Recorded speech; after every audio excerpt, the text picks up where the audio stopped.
Welcome back, ladies and gentlemen, to Mac and Creeps.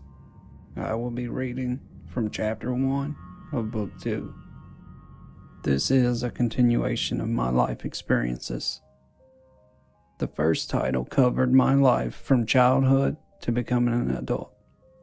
I strongly recommend, if you have not heard the first book of this series, Aliens, Monsters, and the Supernatural, you should read it before continuing with this book. Without hearing the story in order, I fear you will not understand certain events in this book. But either way, it will still be entertaining and intriguing. After the night I grabbed the alien by the arm, it was business as usual. I was getting a lot of visits, but I was mostly just aware of them coming and going. The alien visits were coinciding with supernatural events as well. Not very long after the night I grabbed the little gray, my girlfriend received some devastating news. Her older brother, whom was my longtime friend, passed away. His passing was sudden and came with confusion. There are still unanswered questions surrounding his passing to this day. Of course, the loss of her brother had a devastating impact on the entire family, and it somehow changed my girlfriend completely. It was like one day I'm with the girl I know and love, and the next day I'm with the same girl, but I have to get to know her all over again. The first unexplainable event came after we had finally made it back home. We had been with the family for a while. My girlfriend and myself were very tired when we got home, but neither of us would be getting much sleep. It's late when we finally make it home. My girlfriend and I both go straight upstairs to get ready for bed. She walks into our room with me following her. I watch her collapse to the floor, sobbing uncontrollably. She is kneeling by the bed with her face buried in the mattress. All I can see is her curly hair. She yells, "Why? Why?" She keeps repeating as she screams her brother's name. I miss her brother very much, but my heart is more broken for her. I don't know what to do. I would do anything to comfort her, but all I can do is wrap my arms around her. I know that she could care less if I am here or not. Perhaps I am holding her for my sake. I hear her trying to clear her throat. She looks up at me for the first time. Her face is red and wet from her tears. Her green eyes are beautiful but tired. With a scratchy voice, she says, "Water." I don't hesitate. I immediately tell her I will be right back and make my way downstairs. I leave a trail of flipped light switches as I make my way through the upstairs hall and down the stairway. I'm halfway down the stairs when I hear her start sobbing again. I am moving as fast as I possibly can. I am at the kitchen sink now with a glass of ice. I turn on the water faucet to let the glass fill. But before I can fill the glass, my girlfriend yells out her brother's name. The scream causes me to cringe. Her scream has a strong sense of despair tied to it. As she is screaming his name, the lights in the apartment start to flicker. As she gets louder, the lights flicker faster.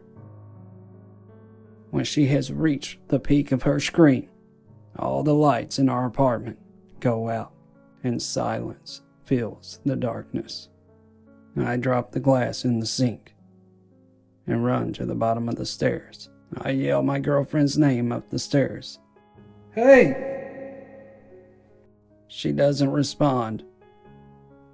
In fact, the silence is very eerie.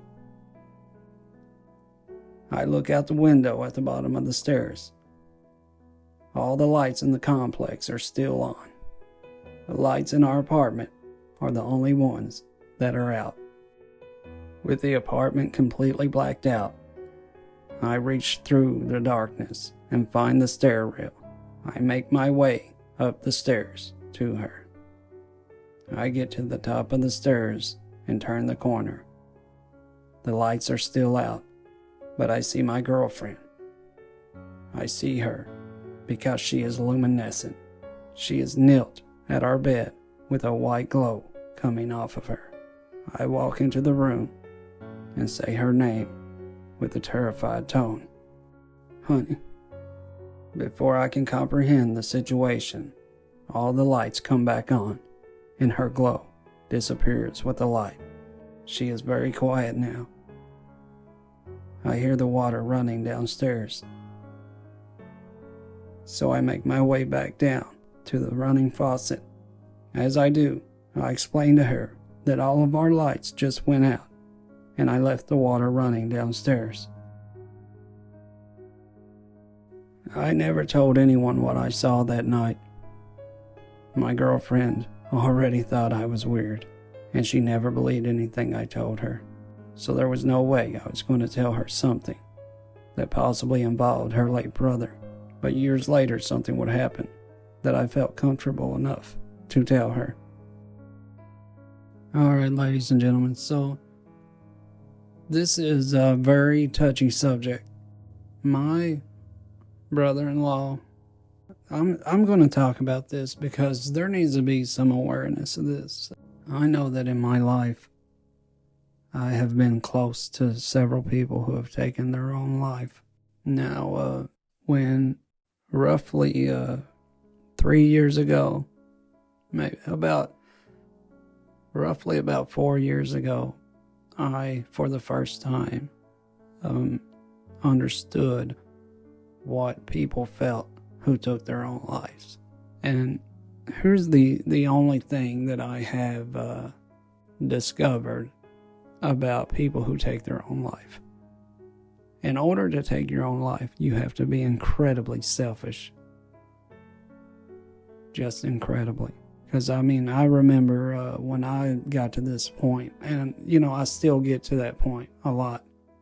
But thanks to the love that I have for my daughter and for my family, and certain beliefs of mine right now, I would not ever actually do something like that. As far as I'm concerned, I want to be here for my daughter as long as possible. If I didn't have nothing and I was laying in a ditch, that would be better for my daughter and her heart and her emotions and mental health than it would be for me to be gone. So as far as suicide, it is a real thing, and the thing is you cannot control that thought of suicide, especially if you are if you're intoxicated. I couldn't imagine that. Luckily for me, I wasn't an alcoholic or anything like that, so that would have definitely increased my risk. I wasn't antagonized by anyone, but I reached the point of these thoughts that I was literally, I would kind of be half awake and half asleep, and I would be laying in my bed thinking that it was a high rooftop of a building, and I would roll off of it, waking up once I hit my bedroom floor. It was bad. So in my dreams, I had no control over it. I was taking my life in my dreams a lot. So, but what I'm getting at is what I've learned from this experience of reaching the deepest depths of despair is, in order to go through with this, you have to be selfish, and you have to be unable to feel empathy. You have to be incapable of empathy. If you have loved ones and you do this, then you are incapable of empathy. And that is, I know that empathy can be a curse. I've lived my whole life with it, and I know that it can be a curse. But I would rather suffer this intense empathy that I have than not have any at all. Now, where I stand right now, I honestly, this situation with my brother-in-law, when to hear my wife scream his name and to experience this static in the house, that it was nothing that I had experienced before. And I don't know, I don't like to use the term psychic, but I see things in my mind. And a lot of times the things that I see turn out to be accurate and true. And when I was experiencing the lights flickering on and off in my apartment, I seen my brother-in-law standing above my wife. You know, I was downstairs, but I'm saying in my mind I seen my brother-in-law. And the way that I seen him was a lot like the way that I seen him in a story coming up. This was a paranormal, supernatural event. I have no doubt in my mind. The flickering of the lights matched completely of the level of my wife's scream of despair. I mean, it just matched perfect. There was a energy in that apartment, and I was terrified. And I stood at the bottom of the steps. I said her name 3 or 4 times. Honestly, I was afraid to go upstairs until I heard something from her, because I knew if I went up there, I was going to see my brother-in-law. And I looked outside, and all the lights was on in the complex, the streets, everything was fine.